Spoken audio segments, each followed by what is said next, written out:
이어서 정치권 소식 짚어보겠습니다. 최진영, 조기현 변호사와 함께합니다. 안녕하십니까? 네, 반갑습니다. 네, 여야가 영남 지역을 휩쓴 역대 최악의 산불 사태의 정쟁을 멈추자고 말하기도 했지만 이 산불 피해 복구를 위한 추가 경정 예산을 놓고 또다시 충돌했습니다. 발생한 산불의 이재민 숫자가 2만 7천 명에 이르러서 22년도 경북 강원 지역 산불 때보다 이재민 수 대비로는 46배가 지금 증가한 그런 상태입니다. 그럼에도 불구하고 더불어민주당에서 이 재난대책에 쓰일 목적 예비비를 일방적으로 1조 원 삭감했던 민주당이 재난 예비비 추경 때 편성 필요 없다고 주장하는 걸 이야기를 듣고 제가 깜짝 놀랐습니다. 마치 예산이 삭감돼서 예산이 없어서 산불 대책을 제대로 집행하지 못하는 것처럼 거짓말을 하고 있습니다. 예산은 충분합니다. 정부의 의지와 능력이 부족해서 지금의 이 혼란이 커지고 있는 것입니다. 지금 현재 산불 대책에 사용될 수 있는 고가 예비비는 총 4조 8,700억 원이 이미 있습니다. 무슨 예산이 부족하다고 합니까? 이 중에 이 4조 8,700억 원의 예비비 한 푼이라도 쓴 거 있습니까? 자, 국민의힘은요, 민주당이 올해 본예산을 일방 처리하는 이 과정에서 재난 예비비가 대거 삭감됐고 그 때문에 산불 피해 대응에 어려움이 있다는 주장이고요. 민주당이 대국민 사과를 해야 된다 이런 입장인데 민주당 이재명 대표는요 예산은 충분하다 이렇게 반박을 하고 있습니다. 이 상황에 대해서 어떤 사실과 근거에 기반한 의견을 들어보겠습니다. 일단 최진영 변호사님. 예비비가 4조 8천억 원이라고 하니까 진짜 4조 8천억 원인 줄 알았냐라고 제가 되묻고 싶습니다. 네. 마치 이재명 대표가 박근혜 전 대통령을 존경한다고 하더니만 진짜 존경하는 것이 아니야라고 했는 것에 대한 어떤 하나의 패러디인데요. 네. 실질적으로 지금은 윤 대통령도 얘기했습니다만 민주당의 예산농단이 대표적인 케이스가 이것 아닌가. 2차적 예산농단을 했다라고 할 게 없습니다. 실제로 이번 예산 중에 예비비가 4조 8천억 원인데 네. 이것을 엿장수 엿자르듯 2분의 1로 그냥 잘라버렸습니다. 그러면 남는 게 얼마죠? 2조 4천억 원입니다. 2조 4천억 원 중에 지금 얘기하는 것처럼 재난하고 감염병 대응에 대한 목적적 예비비가 1조 6천억 원인데요. 이 1조 6천억 원 중에 1조 2천억 원이 어디에 쓰이느냐. 네. 민주당이 독단적으로 요청을 해서 했던 것이 고등학교 무상교육비로서 1조 2천억 원이 들어가게 됐습니다. 그럼 어떻게 되죠? 이제 남은 것이 이제 그 1조 6천억 원에서 1조 2천억 원 깎아버리면 실질적인 재난, 감염병 대응 예산은 얼마다? 4천억 원밖에 안 되는 거예요. 그리고 또 아까 얘기한 것처럼 지금 각 부처의 예비비가 뭐 9,700억이라고 민주당은 주장하고 있지만 실질적으로 지금 김상훈 국민의힘 정책위 의장이 얘기하는 걸 보면은 그것이 1,998억 원 합해가지고 지금 6천억 원이 되지 않는단 말이에요. 그런데 올해 2025년 지금 이제 3달 남짓 지나고 있지 않습니까? 상반기 지나면 태풍도 있고 눈도 있고 여러 가지가 있는데 상반기에 지금 이걸로 해서 수천억 들어가게 생기는 건 아니겠습니까? 그러면은 예비비가 어디에서 나옵니까?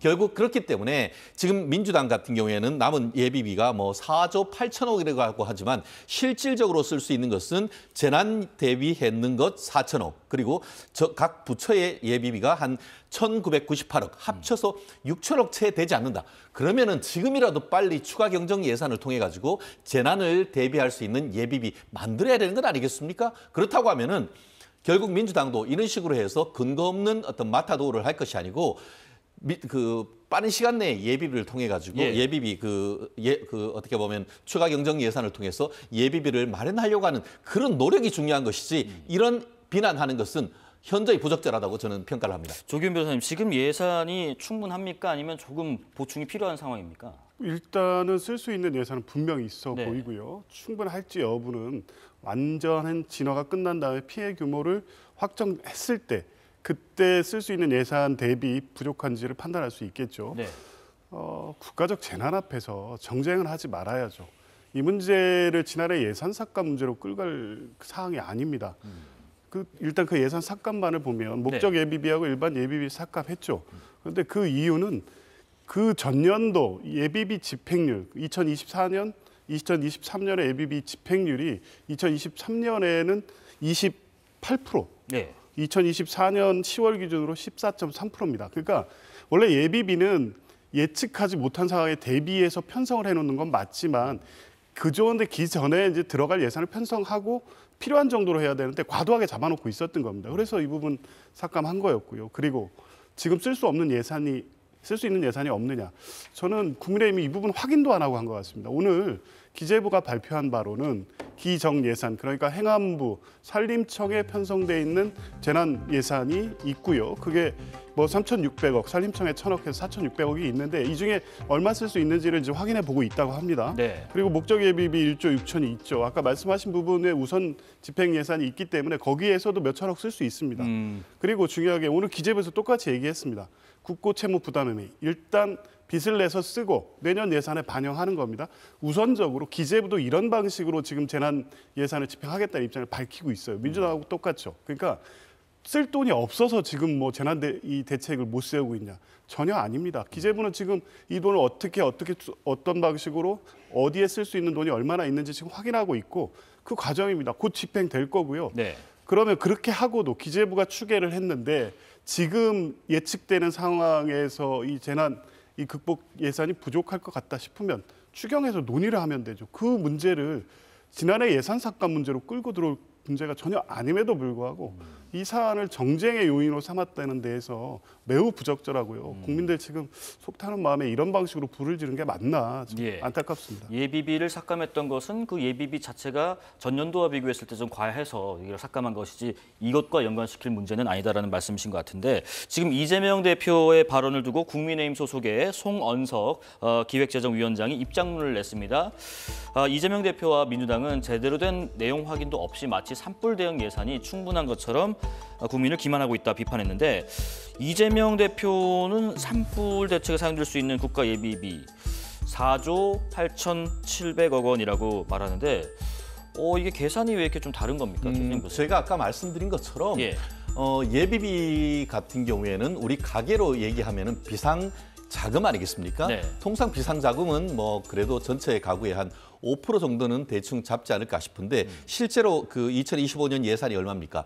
677조나 됩니다. 그러면은 지금 한 4조 8천억 했던 것은 대략 한 0.8%, 1% 조금 못 미치는 정도를 했는데 그거를 싹둑 반으로 잘라버리니까 실질적으로 예비비가 어떻게 보면 전체 예산 중에 0.5%, 0. 몇 퍼센트 그 정도밖에 안 된단 말이에요. 우리가 일반적으로 내 용돈을 생각했을 때도 전체 어떤 1년 나라 살림에 비해서 현저히 지나치게 적다는 것은 우리가 그 퍼센테이지만 봐도 미루어 짐작할 수 있는 것인데 지금 이와 관련해 가지고 지금 그 송원석 국민의힘 기획재정위원장 같은 경우에는 구체적인 수치에 대해서 얘기하고 있지 않습니까? 실제로 어떤 가용 자산은 2조 1,000억에 불과하다라고 하면은 그거에 대해서 지금 민주당 같은 경우에는 총 합쳐가지고 4조 8,700억이라고 합니다. 그렇다고 하면 그거에 대한 근거를 대야 되는 것이죠. 그냥 있는 그대로 해서 그냥 얘기만 할 것이 아니고 그렇기 때문에 제가 아까 얘기한 것처럼 전체 지금 예비비를 절반으로 깎았는데 그중에서 재난 감염병 대비한 목적적 예비비가 지금 1조 6천억 원에 불과하고 그중에서 1조 2천억 원이라는 것은 민주당이 아까 제가 말씀드린 것처럼 이건 반드시 해야 된다라고 하면서 본인들이 주장했는 고등학교 무상교육과 관련된 것으로 써버리니까 거기에서 형식적으로는 목적성 예비비가 돼 있지만 그 돈을 재난 예비비로 돌릴 수가 있겠습니까? 안 된다는 거예요. 그렇기 때문에 저와 같은 민주당의 어떤 그 수치에는 상당 부분 본인들과의 어떻게 보면 마치 이재명 대표가 대통령이 것처럼 하는 예비비가 거기 들어가 있다는 거예요. 그러니까 국민들로서는 뭐 사실 올 봄에 이렇게 큰 재난이 있을 줄 누가 예측을 합니까? 그 예측이 하기 어렵기 때문에 그만큼 정도의 예비비를 드는 것인데 왜 작년에는 예비비를 그렇게 많이 편성해서 쓰이지도 않았냐? 작년엔 다행히 하늘에서 도와서 불이 안 났기 때문에 적은 것이지 우리가 안 쓰려고 했던 게 아니지 않습니까? 그러니까 재정학에 따라서 통계적으로 해놨는 것을 싹둑싹둑 잘라내는 것은 그것은 부당하다는 것을 말씀드리는 것이죠. 그 그래픽 다시 한번 보여주시죠. 그 이재명 대표가 4조 8,700억 원이라고 한 목들을 보면은 예비비 2조 4천억 원, 재난 복구비 9,700억 원, 1.5조 원의 재해복구 국고 채무 부담. 이 셈이 잘못된 건가요? 아닙니다. 민주당이 보기에 네. 가용 예산으로 볼 수 있는 예산이 지금 뭐 편성된 예비비 2조 4천이 있고 부처별 재난복구비 9,700 그리고 아까 말씀드린 국고 채무 부담 행위는 1조 5천까지 가능하거든요. 합산금액 4조 8,700이 맞습니다. 민주당이 그러니까 혹시 뭐 항목을 잘못 쓸 수 있는 오용의 가능성도 있는 건가요? 그러니까 이제 지금 말씀하신 예. 대로 이 목적 예비비는 사용 목적이 정해져 있기 때문에 이게 전용 가능한지는 아마 기재부에서 판단해봐야 될 겁니다. 그런데 어쨌든 예비비라는 게 예측 못한 재난 상황에 대비해서 편성해 놓은 거기 때문에 그 우선순위가 변경 가능할지 이런 부분까지는 아직 뭐 검토를 해봐야 됩니다만 저런 예산들이 당장의 재난 대책에 쓰일 수 있는 예산으로 볼 수 있는 겁니다. 그래서 기재부가 확인하고 있는 거 아닙니까? 그래서 오늘 기재부 입장이 그렇습니다. 정부 부처에 편성된 재난대책 예산 우선적으로 쓰고 예비비 중에 사용 가능한 예산 우선 쓰고 그러고도 안 되면 국고 채무 부담 행위를 우선적으로 하지 아직 추경을 통해서 얼마를 확보해야 될지에 대해서는 기재부도 입장을 갖고 있지 않습니다. 그러니까 지금 추경안을 그렇게 필요하고 긴급하다고 얘기하면서 정부 여당이 내놓지도 않고 있지 않습니까? 그 상황에서 쓸 수 있는 돈이 얼마인지 그중에 지금 당장 투입할 수 있는 돈 집행하면 될 일이지 왜 그걸 작년 예산 삭감의 문제로 끌고 가는지 이해할 수 없다는 거고요. 예. 예비비 문제는 이 삭감을 한 게 정부의 이런 상황을 예측 못하고 혹시라도 문제가 생겼는데 왜 삭감했냐 이렇게 접근할 문제가 아닙니다. 예비비를 이 정부에서 쌈짓돈 쓰듯이 계속 쓴 거 아닙니까? 대통령실 이전 비용, 해외 순방 비용. 그러니까 원래 정 예산에 편성해 써야 될 그 예산들을 예비비를 확보해 놓고 거기에서 막 쓰는 겁니다. 그러니까 예비비 원래 목적 취지에 안 맞는 집행을 계속 해오고 있었던 거고요. 이런 방식의 방만한 예산을 예비비로 쓸 우려가 있기 때문에 삭감한 것이고 네. 그 단적으로 그 사례가 드러난 게 이번에 비상계엄 때 최성목 대행에게 전해준 쪽지 예비비 충분 확보가 비상계엄의 실행계획 안에 들어가 있습니다. 그러니까 이 정부가 예비비를 어떻게 사용하려고 하는지를 단적으로 드러내는 거 아니겠습니까? 이런 부분을 방지하기 위해서 필요한 부분에서만 예비비를 책정한 것이고 만약에 예측 못한 이번에 어떤 산불 재난이 피해 복구가 지금 책정된 예상으로 부족할 경우에 네. 이번에 이번에 여야 정이 모여서 추경에 어느 정도 반영할지를 논의하면 됩니다. 네. 길게 말씀하셨으니까 짧게 제가 한번 예. 그 이재명 대표가 얘기하는 4조 8,700억에 대해서 간단히 반박드리겠습니다. 그래픽을 한번 좀 보여주시면 좋겠는데요. 네. 세 가지를 얘기하고 있지 않습니까? 예. 예비비 2조 4천억 원이라고 얘기를 하고 있는데 말씀드린 것처럼 예비비가 재난에만 씁니까? 다른 여러 가지가 예비가 있는데 재난과 그 전염병 대응이 그게 지금 1조 6천억 원인데 그중에서 1조 2천억 원이 쉽게 말하면 민주당 몫인 겁니다. 그러면 저기 예비비 2조 4천억 원이라는 자체가 거기서 벌써 1조 2천억 원이 쑥 빠져야 되는 것이죠. 더불어서 부처별 재난복구비 같은 경우에 9,700억이라고 하지만 그 또한 근거가 없고 실제 지금 추계를 해봤더니만 1,998억 원, 2천억이 채 안 된다는 것이 지금 밝혀졌고요. 더불어서 제일 마지막에 지금 되고 있는 그 재복구 국고 채무 부담. 이게 무슨 말이냐 하면은 결국은 지금 그 예산과는 별도로 이거를 하기 위해 재난 복구를 하기 위해서 채무 부담 1조 5천억 원은 국가가 채권을 발행해서 빚을 얻어야 된다는 거예요. 네. 빚을 얻어서 낼 수 있는 한도가 1조 5천억이라는데 그걸 어떻게 재난 대비라고 할 수가 있겠습니까? 알겠습니다. 그렇기 때문에 민주당이 좀 제대로 해서 국민들을 네네. 설득해 주셨으면 감사하겠습니다. 시간상으로는 두 분이 비슷하게 말씀하신 것 같은데 다음 주로 넘어가도 되겠죠? 네. 예. 자, 이재명 대표 관련된 이야기 넘어가 보겠습니다. 선거법 위반 혐의 이 사건 이제 대법원으로 가게 됐는데 검찰은 입장을 내고 즉각 상고를 했고요. 지금 보시는 것처럼 입장문이 나왔고요.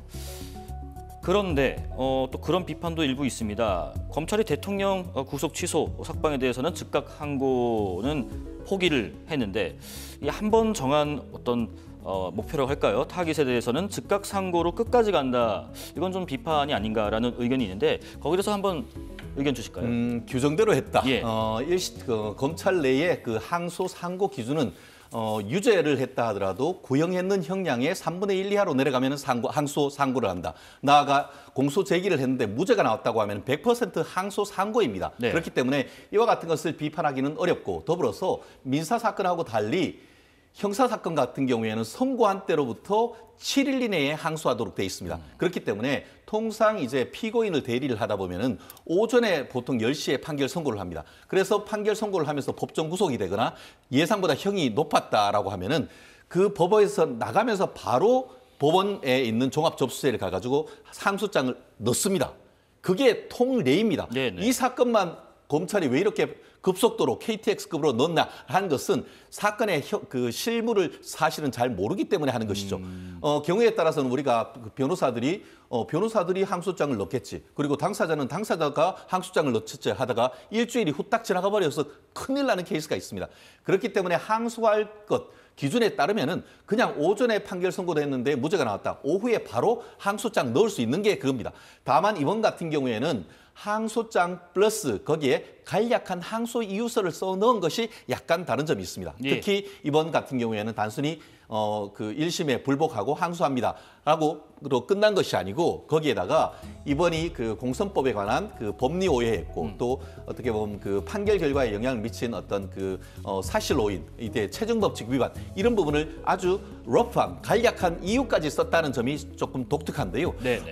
이런 점에 비추어서 오늘 지금 후문에 따르면은 서울고등법원이 소송 기록을 다 정리해서 대법원으로 보냈다고 합니다. 실무를 잠깐 말씀드리면은 1심 같은 경우에는 기록이 2년 2개월 거치면서 많았지만 항소심 같은 경우에는 실질적으로 양측이 증인 2명 그리고 그 외에 바로 한 4달 만에 끝냈기 때문에 항소심 기록은 정말 몇 장 되지가 않습니다.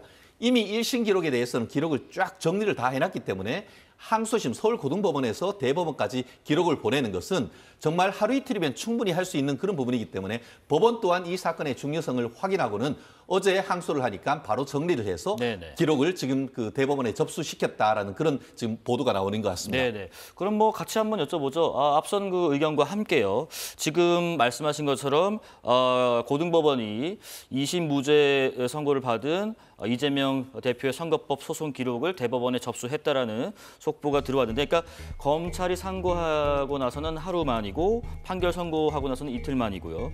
그럼 이제 기록 접수 통지서를 이제 보내는 거고 이후의 절차 그리고 이게 혹시 대법에 접수된 게 좀 빠른 것인가 하는 것도 같이 여쭤보겠습니다.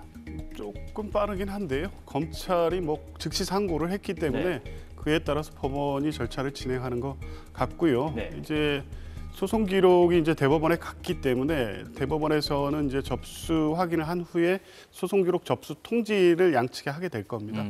뭐 상고 이유서를 간략하게 아마 제출은 한 것으로 보이는데 실제 이 법리 논쟁이 1, 2심이 치열하게 다퉈졌고 다르기 때문에 상고 이유서가 아마 완성된 상고 이유서를 아마 검찰이 추가적으로 제출할 거고요.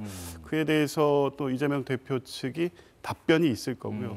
그 이후에 아마 심리 절차가 개시될 거로 보이는데 심리가 뭐 지금 검찰 또 이 정치적으로 해석하는 국민의힘 입장에서는 무조건 신속한 대법원 선고를 촉구하고 있지만 글쎄요, 이게 그렇게 간단한 사안이 아닙니다. 1, 2심의 결론이 완전히 다르고 그 공직선거법의 허위사실 공표에 대한 주요 법리 해석에 있어서 중요한 판결입니다. 물론 항소심이 그 부분을 명쾌하게 꼼꼼하고 세세하게 정리를 해줬기 때문에 대법원이 뭐 추가적 판단을 할 이유가 없다고 하면 상고 기각으로 신속하게 결론을 낼 수도 있지만 안에서 또 의견이 다툼이 있다고 하면 시간이 또 걸릴 수도 있는 겁니다. 그건 뭐 임의로 상정할 수 없는 거고 대법원 심리 과정에서 실제 선고 일정은 잡힐 수밖에 없는 거고요. 딱 하나 지적 안 할 수 없는 거는 검찰의 뭐 상고는 1심 유죄, 2심 무죄가 났기 때문에 당연히 상고할 거라고는 봤는데 이렇게 신속한 일정을 하는 것은 다소 의외입니다. 물론 뭐 7일 안에 이 상고를 한다고 해서 검찰이 꼭 7일을 다 맞춰서 상고하지는 않습니다만 이 사건 자체 기소가 무리했고 남용했다는 비판은 제기 안 할 수 없잖아요. 당시 이 선거 과정에서 윤석열 대통령과 관련된 허위사실 공표 고발 고수 사건도 10건 가까이 됐던 걸로 제가 기억합니다. 그런데 검찰은 거의 유사한 류의 발언에 대해서 대부분 각하하거나 불기소 처분했고요. 몇 가지 사건은 아직 기소 중지 상태에 있습니다. 그런데 그때 각하하거나 불기소했던 사건, 이재명 대표의 이번 사건의 허위사실 공표의 이 발언 내용보다 매우 구체적인 사실에 관한 진술이어서 만약 그게 기소됐다면 오히려 1심 기준으로 하면 윤석열 대통령의 유죄 가능성이 훨씬 더 높았습니다. 그럼에도 불구하고 검찰은 각하하고 기소하지 않았습니다. 네. 그랬던 검찰이 이재명 대표와 관련된 사건만 이렇게 신속하게 상고하고 또 신속한 결론을 기대한다? 저는 여전히 검찰의 이런 무리한 기소에 대해서 비판을 안 할 수가 없습니다. 최 변호사님, 이 비교적 좀 신속하게 이례적으로 하는 편인가 싶기도 하고요. 만약 그렇다면은 3심을 신속하게 하겠다라는 속내가 있을까 싶기도 하고요. 그렇습니다. 사실 민주당은 그렇게 빨리 윤석열 대통령에 대한 탄핵 열차를 출발시켜 놓고는 정작 이재명 대표에 대한 항소 상고는 그렇게 무죄라고 하면서도 왜 이렇게 빠르냐라고 하는 모순적 태도를 보이고 있다라고 하고요. 기본적으로 신속하다기보다는 보통 원래는 헌법에 재판은 신속하라고 돼 있습니다. 지연된 정의는 정의가 아닙니다. 더불어서 이 사건은 일반 사건이 아니고 공직선거법 사건으로서 의무조항으로서 1심 6개월, 2심 3개월, 나아가 대법원 3개월 내에 끝내라고 헌법에 그 공선법에 명문으로 도장이 찍혀 있습니다. 더불어서 조희대 대법원장님 같은 경우에는 각급 법원의 선고 사건은 그 기한을 지키라라고 했습니다. 그렇기 때문에 이 사건 같은 경우에도 최대한 빨리 하는 것이 어떻게 보면 혼란스러운 정치 상황을 정리하기 위해서도 필요하고 그것이 이재명 대표에게도 도움이 된다라고 생각을 합니다. 왜냐? 본인들이 항소심에 무죄를 받았기 때문에. 예. 그렇기 때문에 대법원 가서 신속하게 상고를 기각한다면 그것 또한 이재명 대표한테 유리한 겁니다. 그렇다고 하면은 무작정 검찰을 비난하는 것은 부당하죠. 실질적으로 똑같은 주장을 좀 전에 조 변호사님이 얘기하신 똑같은 주장을 법원에서 했는데 이번 법원도 검찰의 공소권 남용한 사실이 없다라고 못을 받아서 선고를 했습니다. 그렇기 때문에 그런 주장은 저는 무익하다라고 생각을 하고요.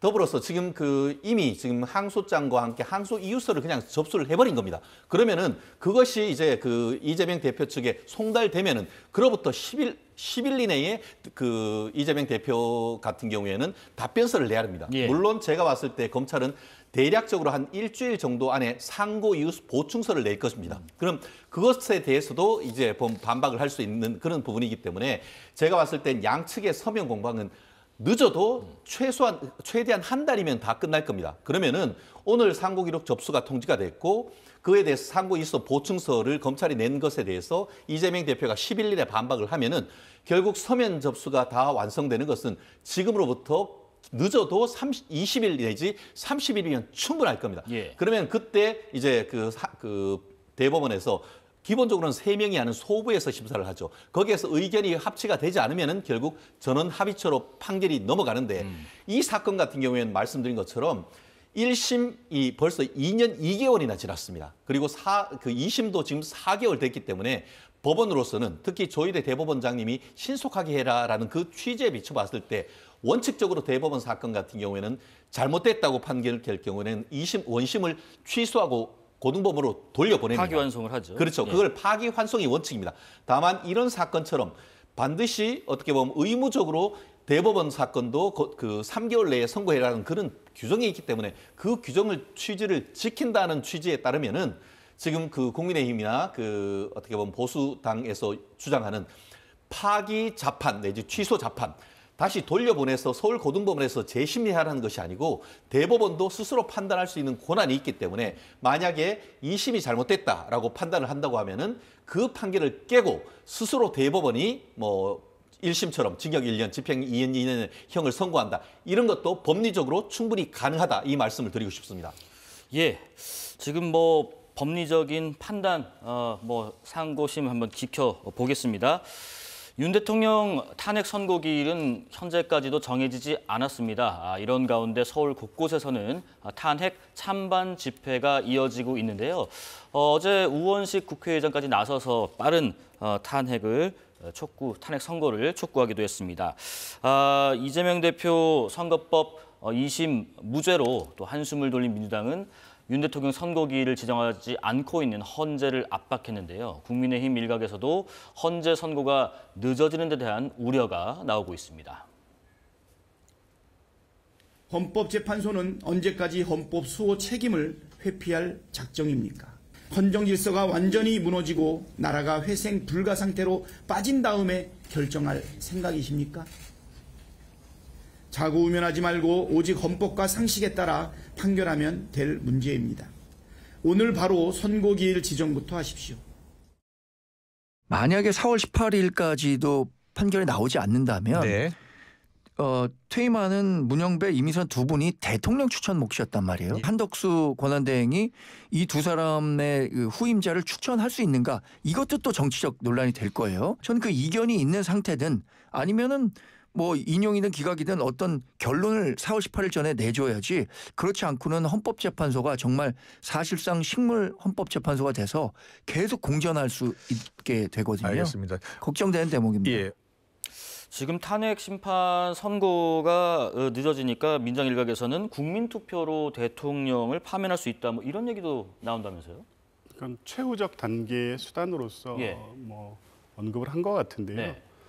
뭐냐면 그 상황은 최악의 상황을 상정한 거죠. 4월 18일까지 선고가 안 될 경우에 2명의 대통령 목 지명이 이루어지지 않을 가능성이 있고, 그러면 장기간 직무정지된 대통령이 이 상황이 계속될 수밖에 없습니다. 그러면 헌법재판소는 6인으로는 심리를 개시할 수가 없습니다. 그러니까 선고하기도 할 수도 없는 거죠.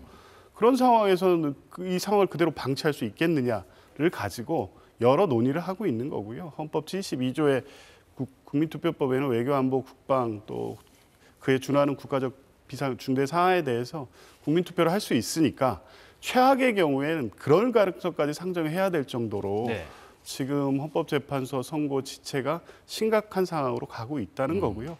저는 뭐 그럼에도 불구하고 다음 주 중에는 선고 일정을 잡아서 판결할 거로 보고요. 네, 지금 네. 상황이 이 탄핵 소추 사유 그리고 파면에 이를 정도의 중대성, 이 재판 과정에서 보여주는 윤석열 대통령의 헌법 수호 의지, 박근혜 대통령 사례와 비교했을 때 이것을 8명 전원일치의 인용 판결 외에 다른 결론이 어떻게 있을 수 있을까, 이런 의문이 계속 드는 겁니다. 여전히 뭐 안에서는 5대3, 5대2, 6대2 뭐 여러 가지 얘기가 있지만 저는 실제 그럴 것인가에 대한 여전히 의문이 있고, 어느 정도 논의가 성숙이 되고 진행이 됐고 몇 가지 쟁점에 대해서 정리가 안 된 정도라고 하면 내주 중에는 헌법재판소와 평결을 통해서 네. 선고 일정을 공지하는 것이 맞다. 국민들의 삶이 절박한 현실을 헌법재판소도 받아들여야 될 겁니다. 자, 뭐 여러 번 여쭤봤던 질문인 것 같아요. 다른 패널 분들께도요. 오늘 28일, 이제 다음 주 월요일 31일, 4월로 넘어간단 말이죠. 내주 중 예상하셨는데 언제로 예상하시는지요? 결국 4월 4일 금요일 아니면 4월 11일 다다음 주 금요일 될 가능성이 현실적으로 상당히 높겠죠. 예. 이 부분과 관련해 가지고 민주당은 더 이상 헌재를 압박하는, 사실상 협박성 이중 플레이를 해서는 안 된다, 이렇게 표현을 하고 싶습니다. 좀 전에 박찬대 원내대표 같은 경우에는 빨리 내일이라도 지금 선고해라라고 하면서도 또 더불어서 이 그 40여 재판관을 지금이라도 뭐 꼽아 넣어라라는 것도 하지 않습니까? 예. 지금 현재 40여 재판관 넣으면 어떡합니까? 변론 재개해가지고 언제가 될지도 모릅니다. 그런 얘기를 하면서도 또 한쪽으로는 내일 당장 선고하라라는 이런 식으로 이중 플레이를 하면은 어느 장단이 헌법재판소가 춤을 추죠? 그렇기 때문에 저와 같은 어떻게 보면 책임감 없는 말씀은 이제 더 이상 하지 않는 것이 맞고, 다만 좀 더 어떻게 보면 합당한 시간 내에 최대한 국민들을 통합할 수 있는 결정을 해달라, 그 정도를 메시지를 내야 된다라고 저는 생각을 합니다. 네네. 그렇다고 한다고 하면 그럼 언제 해야 되냐? 사실상 저 또한 빠른 시간 내에 결정을 해야 된다고 봅니다. 늦어진 이유가 뭔지 저는 그냥 추측할 뿐인 것이죠. 다만 민주당이 주장하는 것처럼 뭐 내부적으로 뭐 8대0을 만들기 위해서, 전원일치를 만들기 위해서 그럴 가능성이 현저히 낮다고 생각합니다. 결국 내부에서 사실관계에 대한 증거로서 특정이 안 된다고 하면 그대로 판결을 하면 되는 겁니다. 그렇기 때문에 그것이 인용이든 기각이든 각하든 저희는 알 수가 없습니다. 그 또한 온전히 헌법재판관님들의 몫인 겁니다. 그렇다고 예. 하면은 그분들이 헌법과 양심에 따라 판결하도록 우리는 좀 더 지켜보되, 그것이 너무 늦으면은 헌법의 혼란이 너무나 길어지기 때문에 결국 4월 18일 문영배, 이미선 재판관님들이 퇴임하기 이전 어느 순간은 해야 됩니다. 그런데 최근에 보면은 민주당을 통해 가지고 두 분의 어떤 임기를 연장하는 그런 어이없는 법을 하고, 그래서 그 사람을 통해서 이후에 또 40여 재판관을 넣은 다음에 9대0 이런 그 탄핵을 기도한다, 그런 시나리오도 지금 나오고 있는 것 아닙니까? 그러면서 뭐라고 하고 있습니까? 국민 투표를 통해 가지고 대통령을 파면한다는 이런 법적으로 있지도 않은 불가능한 얘기를 하는 것. 좀 전에 조 변호사님이 뭐라고 했습니까? 국민투표법에는 외교, 안보, 국방에 관한 것에 해야 되는 것이지 거기에 어디 대통령을 파면시키는 국민투표가 어디 있습니까? 그렇게 되면 보도 어떻게 나오겠습니까? 바로 반대 진영에서는 국회 해산을 위한 국민투표 하자고 하지 않겠습니까? 그렇기 때문에 아무리 간다 하더라도 지켜야 할 선이 있다. 저는 그렇게 말씀드리고 싶습니다. 앞서 중요한 말씀 하나 하신 것 같습니다. 헌법과 양심에 따라서 판단하면 된다. 그걸 기다리고 다만 이제 신속한 판단을 했으면 좋겠다라는 두 분의 의견이 있었던 것 같습니다. 이쯤에서 한번 짚어볼 게 좀 있을 것 같습니다. 국민의힘은 헌법재판소의 선고가 어떻게 나오든 승복해야 한다. 이런 입장을 강조해 왔는데 민주당 측의 승복을 공식 발표하라고 압박도 했고요. 일단 그 발언 먼저 들어보겠습니다. 대통령 탄핵 선고 이후에 작금의 국가적 혼란을 멈추려면 정치권의 탄핵 심판 선고에 제대로 승복해야 합니다. 우리 당은 대통령 탄핵 심판 결과에 승복하겠다는 공식 입장을 밝혔습니다. 헌재의 판결은 단심제이고 당연히 승복할 수밖에 없습니다. 승복해야만 합니다.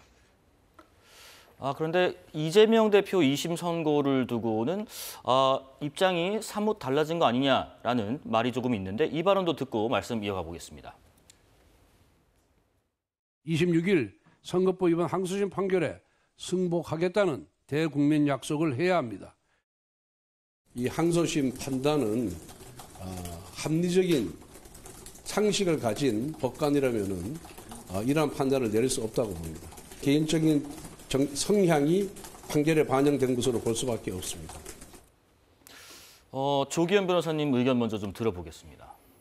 사법부의 판단을 정치적 유불리의 해석에 따라서 승복할 수도 있고 불복할 수도 있고 지금 이런 입장 아닙니까?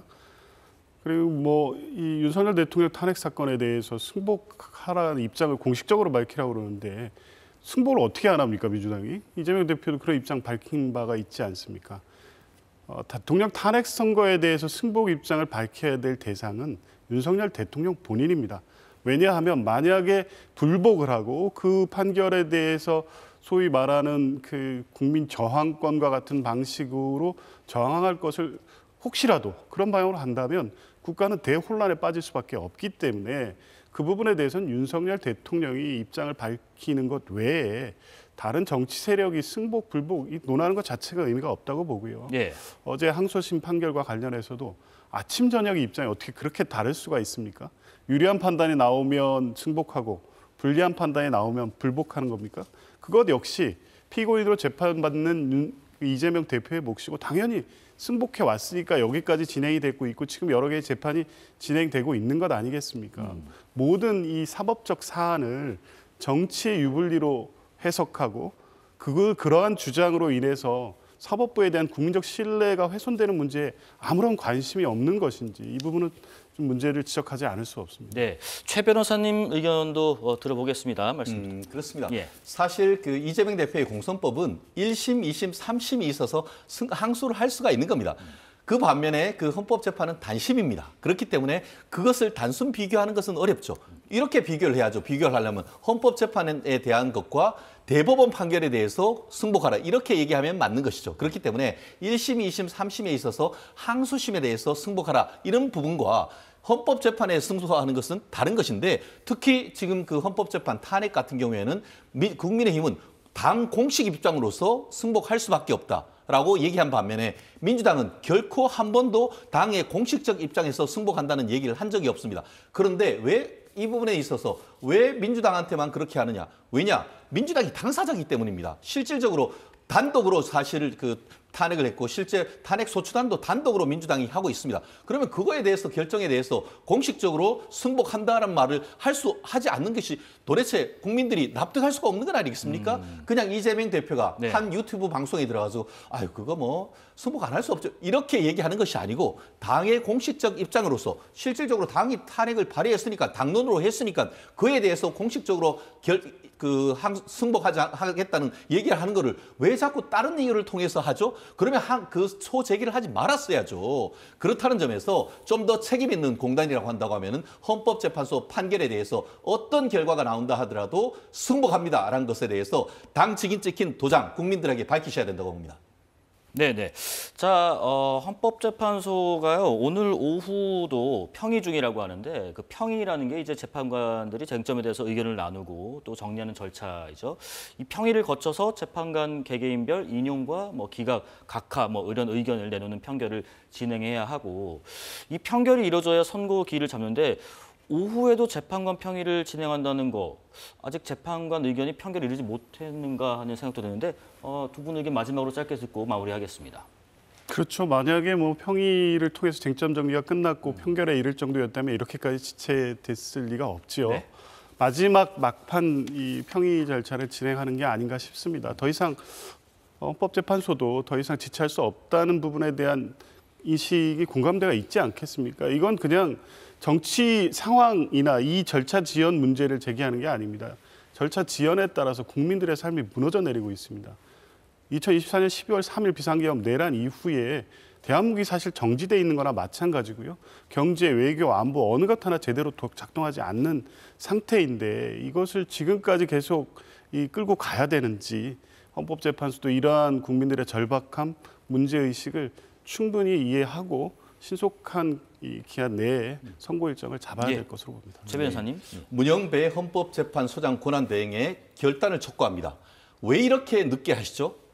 변론은 초식에 갖다 놓고 째깍째깍 재고 윤석열 대통령이 3분 변론을 할 수 있는데 그거 가만히 있으라라고 했습니다. 그런데 정작 판결 선고가 떨어지면 왜 못하느냐? 크게 두 가지 이유겠죠. 하나는 마은혁 재판관 임명할 때까지 내부적으로 기다려야 되는 것이 아닌가라는 그런 기대식감 하나. 또 하나는 내부적으로 다 해놓고 변론 종결을 해봤더니만 이게 위법수의 증거 이런 문제가 있어서 사실 확정이 안 되는 저는 크게 봤을 때 두 가지라 생각합니다. 예. 그러면 안 되면 안 되는 대로 헌법에 독립된 기관인 각자 헌법재판관님들이 그 결과에 따라서 판결문을 쓰면 되는 겁니다. 그렇기 때문에 무작정 미루기만 할 것이 아니고 헌법재판소 권한대행인 문영배 재판관님께서 신속하게 기일 지정해 주셨으면 저는 좋겠습니다. 자, 오늘 정치권 소식 최진영, 조기현 변호사와 함께했습니다. 고맙습니다.